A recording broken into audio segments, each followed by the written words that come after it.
Connais vos besoins. irazi ibyankenerwa byanyu, Connais la soif de votre cœur. irazi igisharara mufise mu mitima yanyu. C'est pourquoi nous sommes ici aujourd'hui. Niyo mpamvu turi hano uno munsi Pour étancher votre soif. kugira ngo dushobore kubazimya akanyota. Amen. Amen. Alléluia. Amen. Je pose une question. Hari ikibazo numva nobaza. Quand une jeune fille se marie ici, Iyo umwigeme hano agiye kubaka urugo, est-ce qu'elle se prépare pour son mariage? mbega aravyitegurira? Yes. Amen. Amen. Vous savez, le Seigneur revient bientôt. Murazi umwami agiye kugaruka vuba, Et il veut une épouse propre, kandi agomba umugeni asukuye, sans tache, adafise irabaga ni ride. cyangwa agasembwa. C'est pourquoi nous devons nous préparer. Niyo mpamvu bidusaba kwitegura. Amen. Vous savez, le Seigneur Murazi Imana ne regarde pas aux signes extérieurs de richesse. ntabwo araba inyuma ngo arabe iby'amatungo. Non, Oya, il regarde au cœur. Imana iraba hariya mu mutima. Amen. Et c'est nos cœurs que nous devons préparer. Imitima yacu rero niyo bidusaba gutegura. Amen. Amen. Alléluia. Amen. Parce qu'on peut avoir de très beaux habits, Kubera ushobora kuba ufise imyambaro myiza, des bagues en or, ukaba ufise n'impeta z'izahabu, une grosse voiture, n'imodokari niniya, une grande maison avec une piscine à ukaba Bujumbura. ufise n'inzu nziza cyane ifise n'amapisine ubwogero hari Bujumbura. Mais si on ne connaît pas le Seigneur, Ariko utazi umwami Imana, quand il reviendra nous rechercher, naza kuturondera, les gens resteront sur la terre abo bantu nubwo bafise ibyo bazoguma hano mu isi, et subiront la colère de Dieu. kandi abo bantu bazoshikwa ko n'uburake bw'Imana. Pourquoi Dieu veut les cœurs? Niyo mpamvu Imana irondera imitima yacu. L'amour vient du cœur. Urukundo murazi ruva mu mutima. L'amour, c'est la valeur la plus haute du royaume. Urukundo niyo ndangagaciro ikomeye mu bwami bw'Imana. C'est pourquoi Jésus a dit, Cyo gituma Kristo yavuze, aimez votre Dieu, mukunde uraha Imana yanyu, mettez-le à la première place, aba ariyo mushyira mu kibanza cya mbere, et aimez votre prochain comme vous-même. muce mukunda bagenzi banyu nk'uko mwikunda mwebwe nyene. C'est pourquoi j'aime Pasteur Tarsis, Niyo mpamvu jewe nkunda Pastor Tarsis, même s'il est noir, nubwo ari umwirabure, et même s'il n'a pas de cheveux. nubwo afite ubuhanza atagira umushatsi,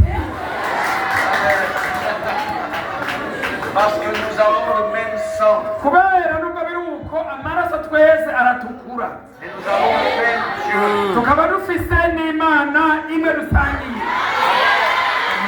Et ce Dieu-là, c'est un Dieu d'amour. Iyo Mana rero ni nyarukundo. Amen. Amen. Alléluia. Moi aussi je vous aime, papa. Alors j'aimerais vous parler de la préparation de l'époux. Nagomba rero kubabwira iby'umwiteguro w'umugeni. Je vais prendre une petite parabole pour illustrer le sujet. Nitize akagari gatoya kugira ngo kabe intangamarara. Dans le royaume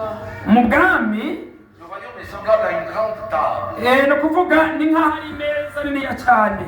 Une grande table. Imeza yoba ari niniya cyane, Autour de laquelle iruhande yayo des milliers de convives peuvent prendre place.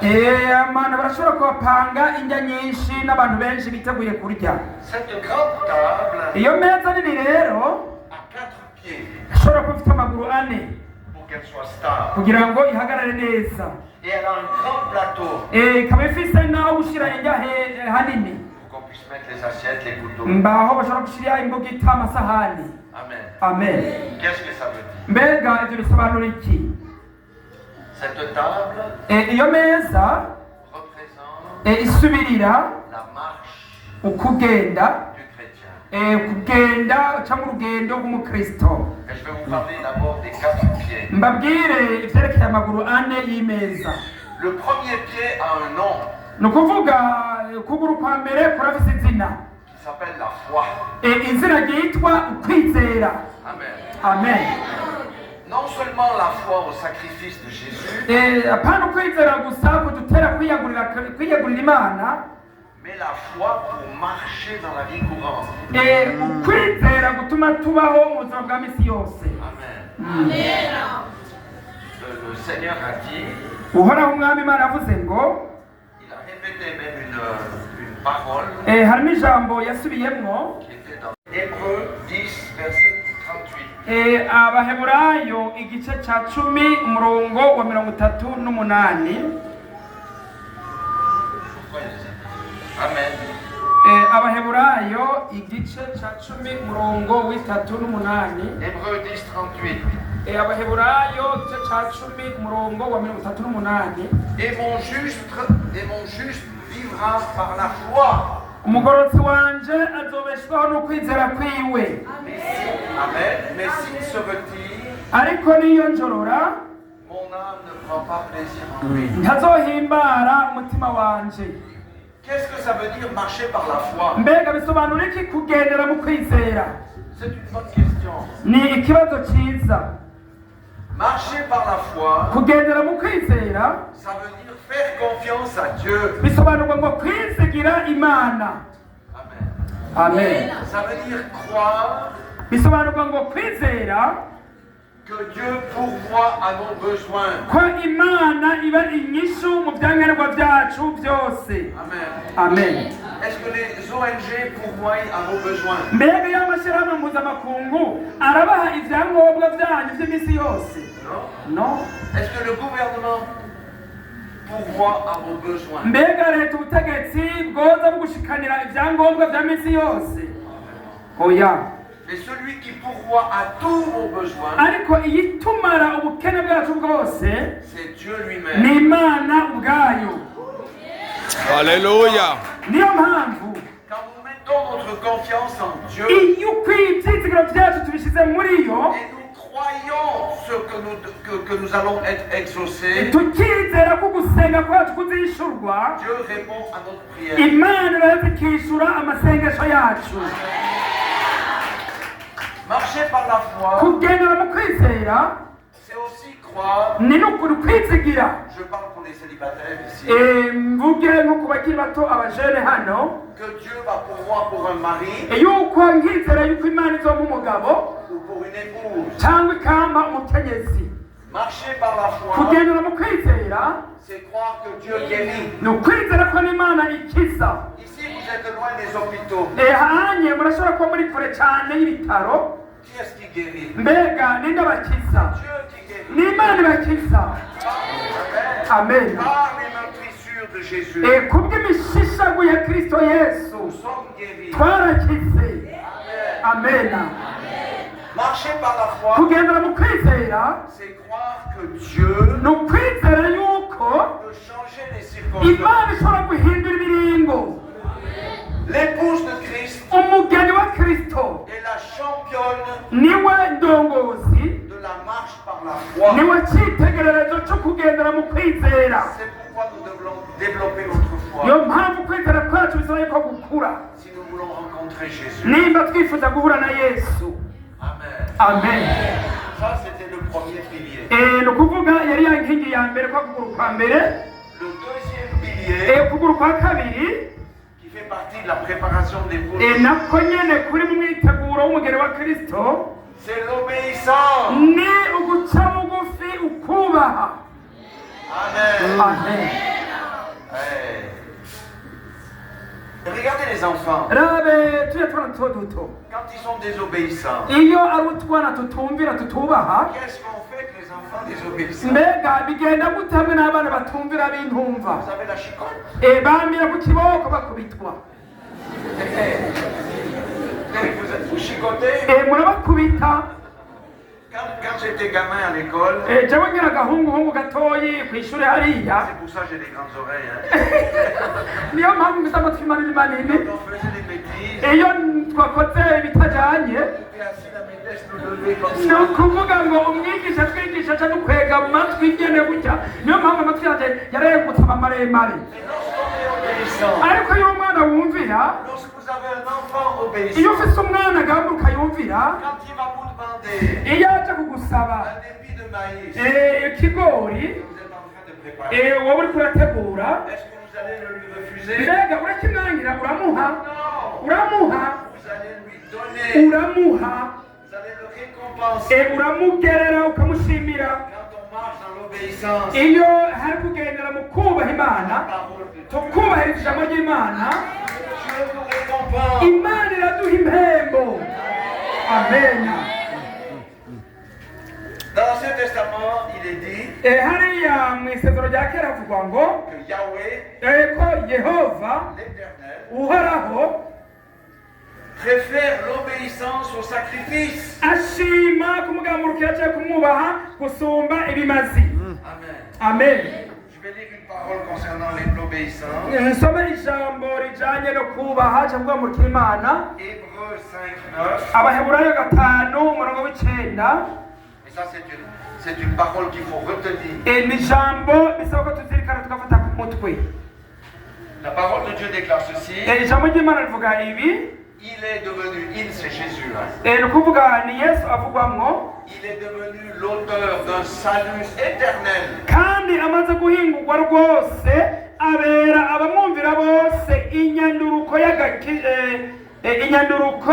y'agakiza kadashira Pour ceux qui lui obéissent. ku bw'abamwumvira bose. Ceux qui marchent dans la désobéissance, abagendera mu kutumvira imana le salut éternel s'éloigne d'eux. ni ukuvuga ngo agakiza gahoraho gaca kaba kure yabo. C'est pourquoi nous devons obéir à la parole. niyo mpamvu bidusaba ngo twubahe ijambo ry'imana. Et des fois c'est difficile, rimwe na rimwe turazi biragoye parce que quelqu'un m'a blessé, kubera hari umuntu abera kubabaje, quelqu'un m'a volé ma moto, hari umuntu ukumbuye kwibye pikipiki yawe, quelqu'un m'a critiqué, hari umuntu ukumbuye gusuzuguye arakunebagura, m'a sali, kumbura arancafuza, m'a trahi. arandementaniriza. Mais Dieu dit, ariko imana ivuga ngo Jésus a dit, yesu yavuze ngo pardonne, harira pardonne, harira pardonne. harira. Alléluia. amen. Le pardon n'est pas une option, ni ukuvuga ngo guharira si ibyo hitamo wewe, c'est une ni obligation. itegeko. Parce que quand on pardonne, kubera iyo uhariye notre cœur devient léger, imitima yacu ikiramukwa, la douleur s'en va, umubabaro ukavamwo, et ça fait plaisir à Dieu. bigaca bihimbara imana. Alléluia. amen. Jésus est mort pour nos péchés. kristo yapfiriye ibyaha byacu, Et même sur la croix, no ku musaraba il a dit yavuze ngo au peuple juif, ati ihanga ry'abayuda il avait livré, niryo ryamugurishije, Père, data pardonne-leur, baharire car ils ne savent pas ce kuko qu'ils font. ntibazi icyo bakora. amen. Celui qui pardonne a le cœur pur. umuntu aharira aziga umutima we mu kwera. Voilà, c'est ça, obéir à la parole. ni ukora bisobanurwa kumvira ijambo ry'imana, Parce qu'il faut crier notre chair. kubera bisaba ngo akameremere kacu tukabambe. Quand on obéit, iyo hari ukumvira, on s'attire la faveur de Dieu. ni ukuvuga ngo ubwiza bw'imana uca ubwimanurirako. Parce que Dieu va dire, ah ah, kubera imana ishivuga ati ma fille là, umwigeme elle wanje est dans une situation difficile. ari mu biringo bitamworoheye, Mais j'ai jamais vu une fille obéissante. ariko ko yanyumviye akaba anyubaha sinzomureka. Elle m'a adressé une prière. ati isengesho yampaye nzogishura, Je vais changer la ati situation. nca mpindura ibiringo byiwe. amen. Alléluia. amen. Le troisième pilier, inkingi ya gatatu c'est la repentance. ni ukwihana. C'est la repentance. ukwihana. Du reste, ibisigaye personne ne peut hériter du salut nta muntu yashobora kuzaragwa agakiza s'il ne se repent pas. atihana. Et comme nous marchons aussi dans un corps de chair, kubera tugendera mu mubiri, des fois avec ma bouche, rimwe na rimwe mu kanwa kacu je peux blesser quelqu'un. hari aho usanga nkomerekeje mugenzi wanje, Je peux dire un mensonge. ugasanga ndavuze ikinyoma. Mais quand je fais ces choses, ariko iyo ngize ibyo bintu, le Saint-Esprit muhemu yera va me dire, acambarira c'est pas bien. ati si byiza. Alors je me repens. ngaca nihana, ngati imana mbabarira, nacumuye, nabeshe, Lave mon péché. imana nabeshe, Donne-moi de pure imana mfasha kugira ngo ntangure intango nshasha. amen. le sang de Jésus. maze amaraso ya kristo Le akanyoza, sang de Jésus. amaraso akanyoza. Amen. amen. Alléluia. amen. Repentance. ukwihana. Nous vivons dans un monde où beaucoup de chrétiens ne se repentent pas. emwe tubaye mu isi hari abakristo benshi bitirwa abakristo mugabo batihana Parce qu'ils n'examinent pas leur cœur. kubera ntibacunguza ngo basuzume imitima yabo. Laissez-moi vous dire à qui ces chrétiens munyemerere mbabwire abo bakristo ingene baba basa. Ils ressemblent à un homme ou à une femme baba basa n'umuntu w'umugabo cyangwa umukenyezi qui travaille dans les champs abakora hariya mu mirima pendant une année umwaka umwe et qui ne se lave jamais. ntigere yiyoga, amaze umwaka kurima hariya ntigere yiyoga. Quand il va croiser les gens du village, les gens vont dire oh, mbega nahura n'abantu hariya mu gisagara bazoca bafunga amazuru bavuga bati anuka nabi. mais quand tu te repens, ariko iyo umuntu yihana tu sens bon aux yeux de Dieu. ni ukuvuga ngo uca usa neza imbere y'amaso y'Imana. Amen. Le quatrième pied, ni ukuvuga inkingi ya kane y'ameza c'est la ni sanctification. ukwezwa. Je vais encore lire une parole concernant la repentance. mbabwire ijambo rijanye no kwihana tugaruka inyuma gato. Matthieu 3, Matayo 3 deuxième partie du verset 7 et 8. hariya ku murongo wa ndwi gace ka gatatu kawo. Matayo igice Matthieu chapitre 3, Matayo igice cya gatatu umurongo wa ndwi umurongo wa ndwi la dernière partie et le verset 8. n'agace ka nyuma k'umurongo w'umunani. C'est Jean, ni Yohana Jean-Baptiste qui précédait Jésus. yari yitangiye Kristo. Il est venu avec le message de la repentance. yaje gutanga amaganuke yo kwihana. Il a dit, havuga ngo race de vipères, mwabana b'inzoka mwe, qui vous a appris à fuir la colère? ninde yababuriye ngo muhunge uburake buzoza? La colère à venir. uburake buzoza. Produisez donc du fruit digne de la repentance. mwame ivyamwa bikwiranye no kwihana. Amen. La repentance, c'est notre lavage quotidien. ni ukuvuga kwihana rero ni ukwama twimesura iminsi yose. Amen. Maintenant, la marche dans la sanctification, tukagendera mu kwezwa. c'est un mot un peu savant. ni ijambo umengo ry'abahinga Et ça veut dire bisobanura marcher dans la droiture, kugendera mu bugororotsi, marcher dans l'intégrité. kugendera mu bwisigirwa. Amen. Amen. Alléluia. Amen. Quand quelqu'un marche dans la droiture, iyo umuntu agendera mu bigororotse il ne va pas frauder. ntava yiba ngo agire fraude, Pour marcher, il ne va pas fausser la balance. ntava agira umunzane w'uruhendo. Amen. Amen. Quelqu'un qui marche dans l'intégrité, ugendera mu bwisigirwa il est fidèle à son époux. aguma ari umwizigirwa imbere y'umugabo wiwe, Elle est fidèle à son époux. kandi akaba umwizigirwa n'imbere y'umugore wiwe. La personne est fidèle à son église. umuntu akaba umwizigirwa mu ishengero, Elle est fidèle à Dieu. akaba umwizigirwa imbere y'Imana.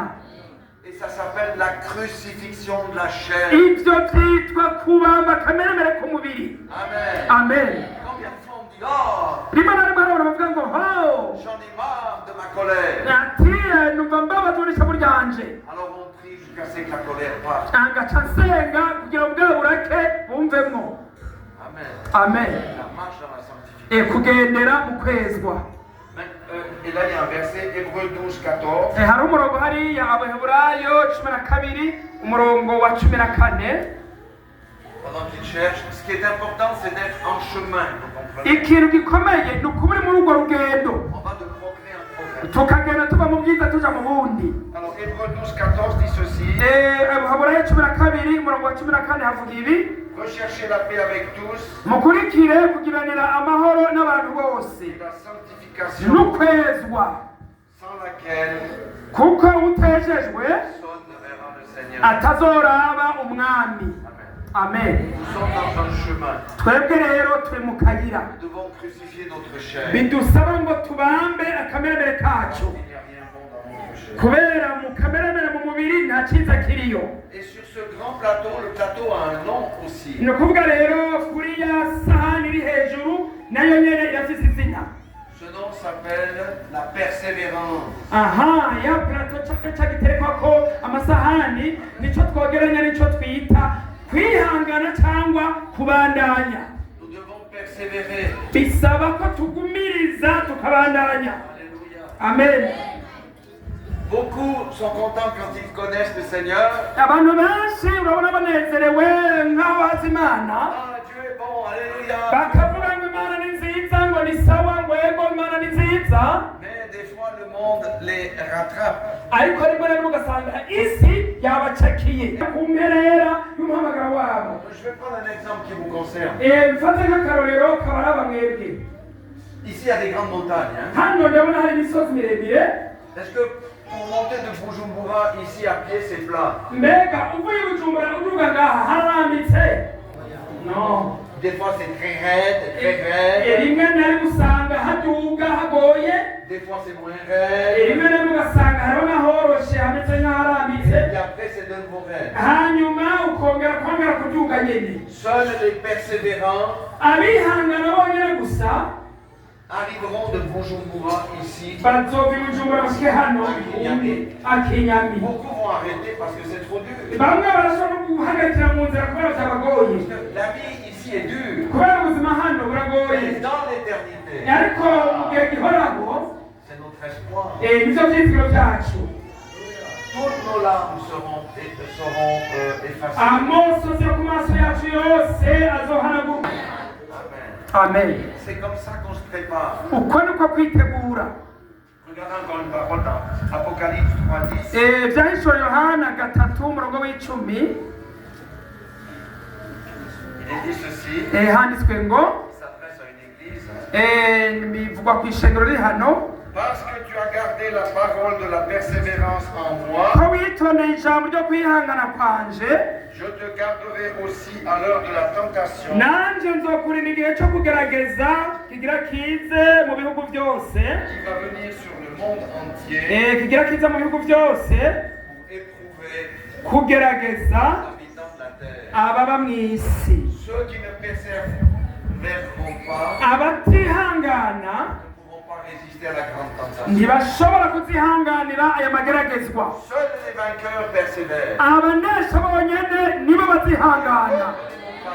kandi namwebwe abantu mu misozi murimwo Vous connaissez déjà la persévérance murazi icyo kwihangana bisigura. parce que votre vie n'est pas facile. kubera ndazi ubuzima bwanyu ntibworoshe. Mais vous êtes bénis de Dieu. ariko ndabona imana irabahezagiye Et Dieu connaît votre cœur. kandi imana irazi imitima yanyu. Amen. amena. Je fais un petit résumé. nari ngomba rero ngo mfunyapfunye La préparation pour rencontrer le Seigneur. ukwitegura kugira ngo tuzohure n'umwami. La marche par la foi. kugendera mu kwizera. Alléluia. amen. L'obéissance au Seigneur. ukumvira uhoraho. La repentance quand on chute. ukwihana iyo byashize ugacumura. Et on marche dans la no sanctification kugendera mu kwezwa en crucifiant notre chair. mu kubamba akamembere kacu. Maintenant, vous savez, quand vous faites des beaux bouquets de fleurs, murazi iyo mukoze nkajya amashugwe mutanga ku mamanza. on fait des nœuds, des jolis nœuds papillons. murazi murashyiramo amashugwe y'amabara anyuranye. Et le nom de ce nœud papillon, mukagira rijya pfundo bita ngo ni ipfundo ry'ikinyugunyugu. s'appelle l'amour. ni ukuvuga rijya pfundo ryitwa urukundo. Amen. amen. amen. Soyez bénis. muhezagirwe rero. amen.